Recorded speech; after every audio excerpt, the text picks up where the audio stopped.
આજ નહીં તો કાલ સ્વીકારવું પડશે. કદાચ આજ સંપત્તિનો તાન હશે, આજ પ્રતિષ્ઠાનો ઘમંડ હશે, આજ કદાચ પોતાની વિદ્વતાનો પેલો હશે, કોઈને પોતાના પદ અને અધિકારનો નશો હશે, તો કાલ સ્વીકારવું પડશે. પણ સ્વીકારવું પડશે રામ નામ, એ વગર છૂટકો નથી. जीवन का अंतिम ध्येय ये है. इसलिए कथा सुनो. यौवन ईश्वर ने अर्पण करવું હોય તો અયોધ્યા કાંડ સાંભળો. 6 વસ્તુનો અતિરેક જીવનમાં થશે તો યુવાની નાશ પામશે, એમ સંતો કહે છે. મહાત્માઓનો મત છે અતિશય બોલવાથી યુવાનીનો નાશ થાય. પહેલું સૂત્ર છે, અતિ બોલવાથી યૌવન નાશ પામે છે. એક શબ્દથી કામ પતે તો બીજો શબ્દ ન બોલો. વાણીને જેટલી સાચવશો એટલી તમારા શબ્દની શક્તિ વધશે. આ દેશની સંસ્કૃતિમાં ઋષિઓએ શબ્દને બ્રહ્મ કહ્યો છે. શબ્દ જેમ તેમ વેડફવાના નથી. શબ્દ બ્રહ્મ હે આ દેશમાં. અતિ બોલવાથી ધર્મગ્રંથોમાં તો વર્ણન મળે છે, વાકપાત એ શુક્રપાત કરતા ભયંકર છે, એમ કર્મકાંડના પુસ્તકોમાં મળ્યું છે. શુક્રપાત કરતા પણ વાણીનો પાત. અતિશય બોલવું સારું નથી, શરીરનો મોટો ઘસારો છે.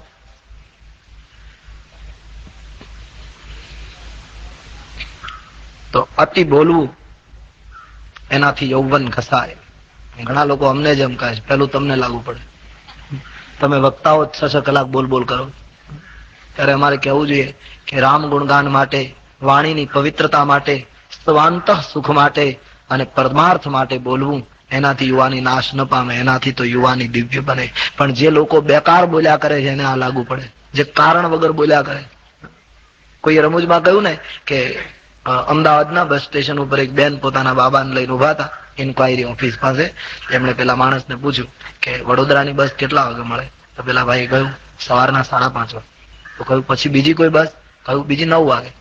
બપોરે જમીન જવાય એવી કોઈ બસ? તો કહ્યું 1:30 વાગે. તો સાંજના કોઈ બસ કરી? કહે 5 વાગે. રાતના કોઈ? બોલે રાતના 9:30. આટલા બધા પ્રશ્નો પૂછ્યા. પાછી એ બેને પૂછ્યું કે જેમ અમદાવાદ થી વડોદરા જવાની આટલી બસ, એમ વડોદરા થી અહીંયા આવવાની? બોલે જેટલી અહીંથી ઉપડે એટલી ત્યાંથી ઉપડે. પેલા એ કહ્યું તો બોલે એમાં લક્ઝરી કેટલી અને સાદી બસ કેટલી? બોલે 2 લક્ઝરી, બાકીની બધી સાદી. કહ્યું સાદી બસમાં પેલી બસમાં ટિકિટ ભાડામાં કેટલો તફાવત રહે? પેલા એ કહ્યું બેન તમારે કઈ બસમાં જવું છે રિઝર્વેશન આપી દઉં.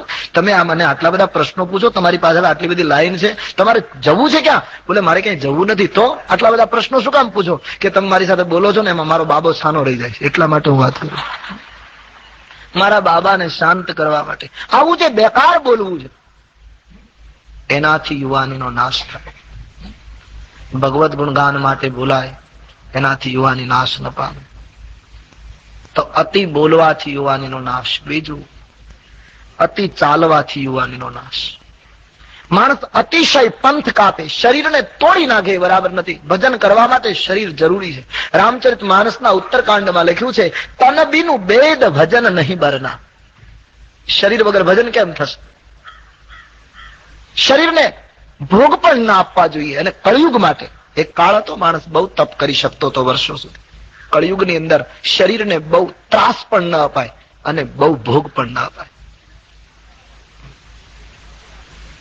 તમે કથા સાંભળી હશે, બુદ્ધની પાસે એક દિવસ એનો શિષ્ય આનંદે બુદ્ધને પૂછ્યું છે કે ભગવાન જીવનમાં સંગીત કેમ પેદા થાય? બુદ્ધે કહ્યું કભી બતાઉંગા.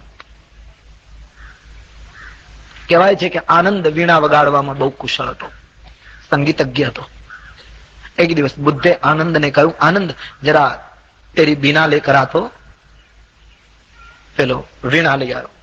बुद्धे वीणा ना तार एकदम ढीला करी नाख्या और आनंद के हाथ में देते हुए कहा कि जरा एक राग बजाओ, सुनाओ कोई गीत.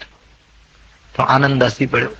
भगवान माफ करजो, संगीत आपनो विषय नहीं ने आ मारो विषय है અને મારે તમને કઈ કહેવું એ બરાબર નહીં, મારાથી તમારી ભૂલ પણ ન કરાય, મર્યાદા તૂટે, માટે આ વાત અહીંયા બંધ કરો. બોલે નહીં કેમ, તકલીફ શું છે? બોલે બાબા વીણાના તાર ઢીલા હોય તો સ્વર નહીં નીકળે, संगीत नहीं छूटे.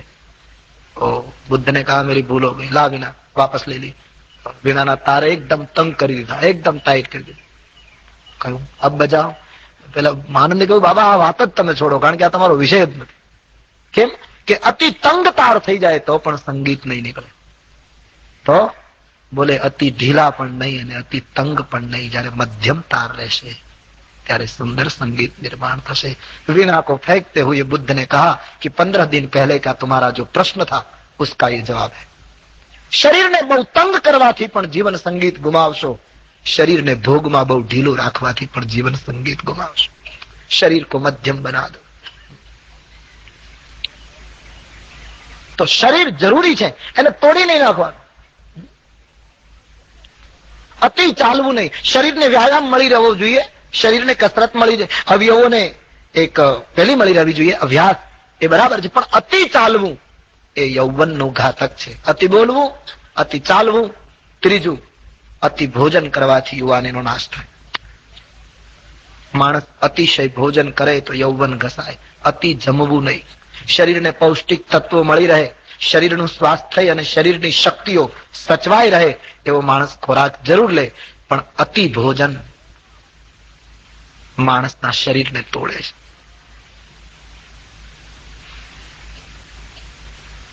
આપણે ત્યાં તો એક મત તો એવો જ હતો ને કે ઋણ કરીને ઘી પીવો, ઋણમ કૃત્વા ઘૃતમ પીબે, ખાઓ પીવો બસ. નહીં, અતિ ભોજન કરવાથી યુવાનીનો નાશ થાય. ભજન વધારો, ધીમે ધીમે ભોજન ઘટાડો. ભજન વધશે તો ભોજન ઘટવા જ માંડશે. તો અતિશય ભોજન કરવાથી યુવાનીનો નાશ થાય. ચોથું, અતિ સુવાથી યુવાનનો નાશ થાય. યુવાન માણસે બહુ સુવું નહીં. શ્વાન નિદ્રા. યુવાનની ઊંઘ કૂતરા જેવી હોવી જોઈએ. બહુ સુવાનું નહીં. અતિશય ઊંઘવાથી યુવાનીનો નાશ થાય. અતિ બોલવાથી, અતિ ચાલવાથી, અતિ ભોજન કરવાથી, અતિ સુવાથી. પાંચમું, અતિ ક્રોધ કરવાથી યુવાનીનો નાશ થાય. માણસ અતિ ક્રોધ કરે, અકારણ ક્રોધ કરે, યુવાનીનો નાશ થાય. અને છઠ્ઠું, અતિ વિષય ભોગથી યુવાનીનો નાશ થાય.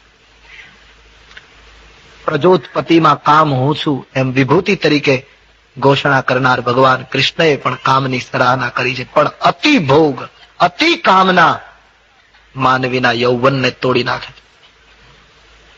બધાને લક્ષ્મણ રેખા હોય. જેને યૌવન બચાવવું હોય, દિવ્ય જીવન જીવી પ્રભુને સમર્પિત કરવું હોય જીવન, એવા માણસે 6 વસ્તુના અતિરેકથી બચવું જોઈએ. અયોધ્યાકાંડ એ યૌવનનું પ્રતીક છે.